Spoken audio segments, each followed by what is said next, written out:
샬롬. 하나님께서 오늘도 큰 은혜를 주시기 바랍니다. 오늘 하나님께서 우리에게 주시는 말씀은 열왕기하 제 8장 1절에서 6절까지는 말씀입니다.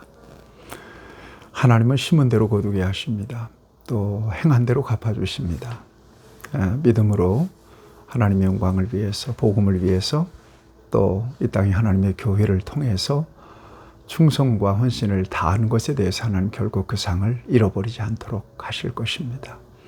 성경은 말씀하십니다. 죽도록 충성하라. 그리하면 생명의 면류관을 내게 줄 것이다. 주님 앞에 가면 상을 받는다는 말씀입니다. 물론 이 땅에서도 하나님께서 주신 보상을 받습니다. 우리가 하나님 앞에 충성하는 것은 어떤 상급을 기대하는 것보다 하나님께서 우리에게 베풀어 주신 은혜에 대한 응답이죠. 구원은 아무나 받을 수 있는 게 아닙니다. 하나님의 은혜로 받는 겁니다. 특별하게 하나님께서 예정하시고 또 불러내셔서 예수 그리스도를 믿게 하시고 믿음 안에서 죄 씻어주시고 또 의롭다고 여겨주신 하나님의 사람들, 복받은 사람들입니다.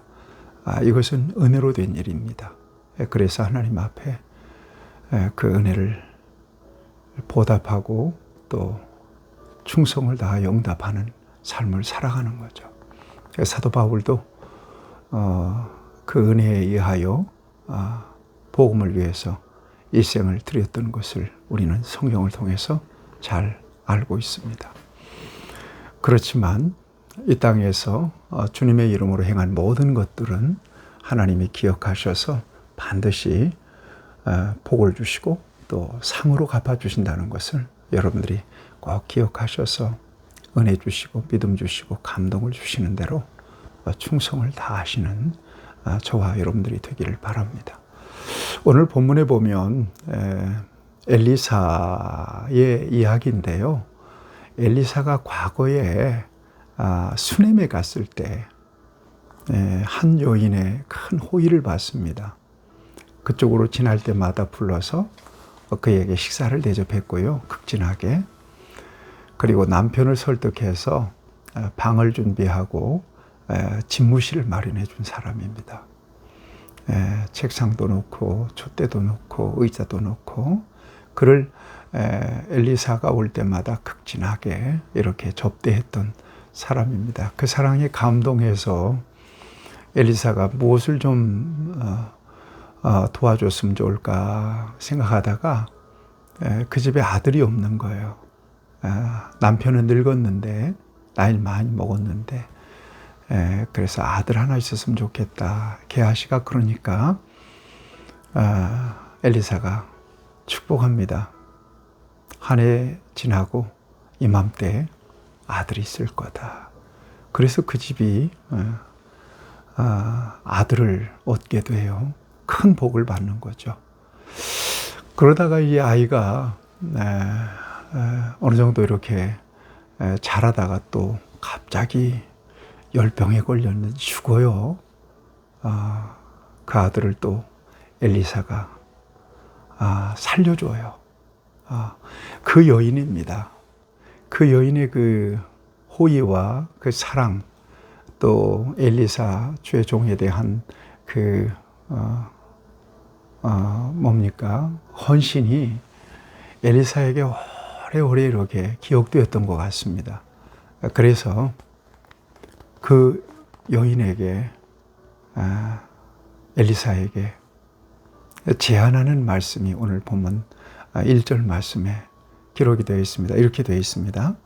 엘리사가 이전에 아들을 살려준 여인에게 이르되 너는 일어나 네 가족과 함께 거주할 만한 곳으로 가서 거주하라. 여호와께서 기근을 부르셨으니 그대로 이 땅에 7년 동안 임하리라 하니 엘리사가 하나님의 영감을 통해서 감동을 통해서 기근이 올 것을 이 여인에게 알려주는 거예요. 그래서 기근을 피할 것을 제안합니다.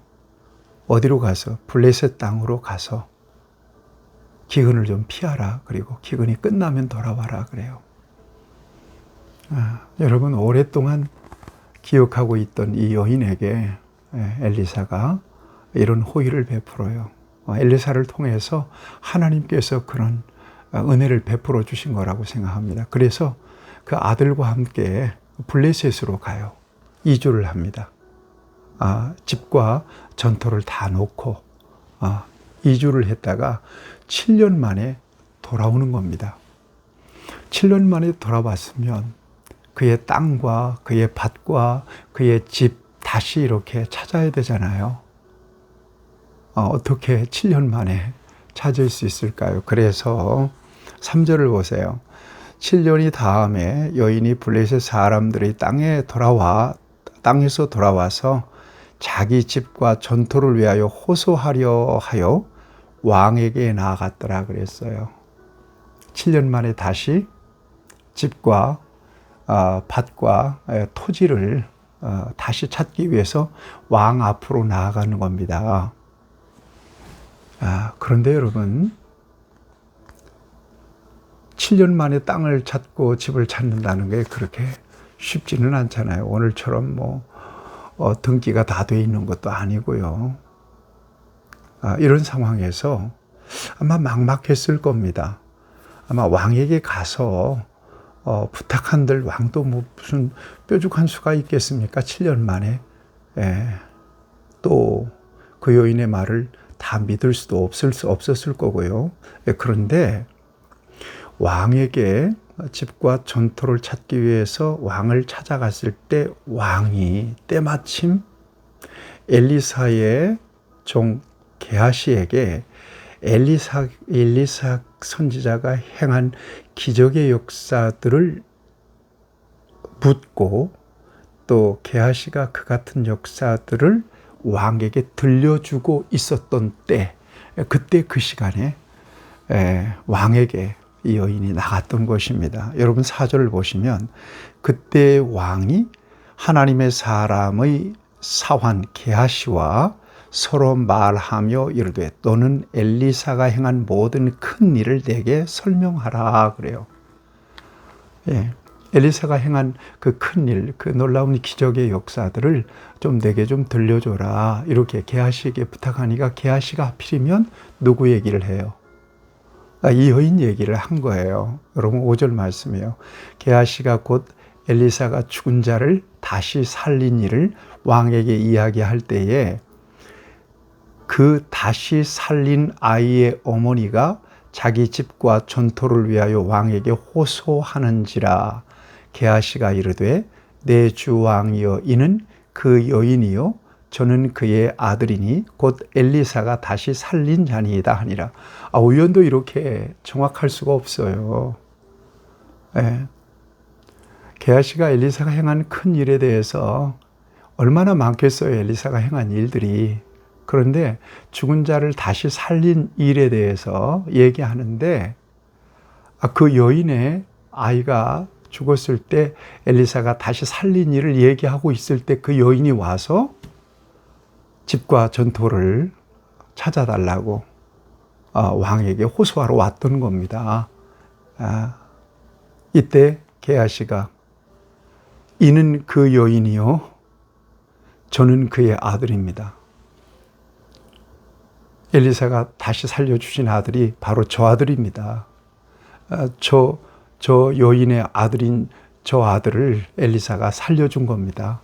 바로 여기에 있네요. 이렇게 가르쳐 준 겁니다. 그러니까 정확하게 타이밍이 맞아요. 그래서 왕이 물어요. 그러니까 여인이 설명을 해요. 맞잖아요. 엘리사가 죽었던 자기 아들을 살려주었다는 사실을 왕에게 얘기해요. 이러자 왕이 사환 관리에게 명령해가지고 그 여인에게 속한 모든 땅, 떠날 때부터 이제까지 그의 밭의 모든 소출을 다 그 여인에게 돌려주라고 명령을 합니다. 놀라운 일이죠. 우연처럼 되는 것 같지만 결코 우연이 아니에요. 하나님의 역사하심이에요.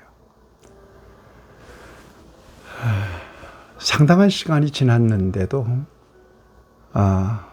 이 수냄 여인의 주의 종에게 행했던, 엘리사에게 행했던 그 귀한 호의와 사랑과 그 헌신과 그 대접을, 감동적인 대접을, 접대를 하나님이 잊지 않고 계셨던 것입니다. 그리고 그 여인에게 기근을 피할 수 있도록도 하시고, 또 블레셋에서 돌아왔을 때 그의 집과 그 전토를 또 떠나 있을 동안에 그 밭에서 낳던 모든 소출까지 소급해서 다 돌려받게 되는 그런 은혜를 그에게 베풀어 주셨던 것입니다. 하나님은 잊어버리지 않으십니다. 반드시 행한 대로 갚아주시고요, 심은 대로 거두게 하십니다. 하나님이 알아주시고, 하나님이 기억하시고, 또 하나님이 축복하시고 상을 베풀어 주시는 그런 삶을 저와 여러분들이 살 수 있게 되기를 바랍니다. 매 순간순간은 하나님이 기억하시는 삶인 것을 저와 여러분들이 기억할 때, 하나님께서 내게 주신 믿음을 따라 하나님이 정말 기분 좋게 이렇게 기억하시고 또 발견되는 그 자리에서 저와 여러분들이 언제나 하나님께 발견되기를 바랍니다. 그리고 이제까지 하나님 앞에 묵묵하게 헌신하고 충성했던 것 다 하나님이 잊지 않고 계십니다. 결코 주를 위한 모든 헌신 헛되지 않습니다. 다 갚아주실 것이고요. 앞으로 저와 여러분들에게 어떤 일을 맡겨주시든지 묵묵하게 충성하고 헌신할 때 하나님 결코 그 상을 잃어버리지 않도록 하실 것입니다. 은밀한 중에 계신 하나님께서 다 보시고 아시고 평가하시고 상을 주십니다. 여러분, 마지막까지 사람 의식하지 말고 오직 주님 바라보시고 맡은 자리에서 충성을 다하시는 저와 여러분들이 될 수 있기를 바랍니다. 하나님 아버지, 묵묵하게 주님께서 맡겨주신 일을 잘 감당해서 언젠가 하나님께서 베풀어 주신 은혜와 큰 상을 받으며 정말 하나님 앞에 영광과 찬송이 되는 오늘 우리 모두가 될 수 있도록 은혜를 베풀어 주옵소서. 지극히 작은 일에 충성된 자, 그에게 큰 일도 맡겨주시고 내 주인의 즐거움에 참여할지어다. 하나님 주신 그 칭찬과 상급을 누리기에 부족함이 없는 우리 모두가 되도록 하나님께서 은혜 베풀어 주옵소서. 예수님의 이름으로 기도하옵나이다. 아멘. 여러분 축복합니다.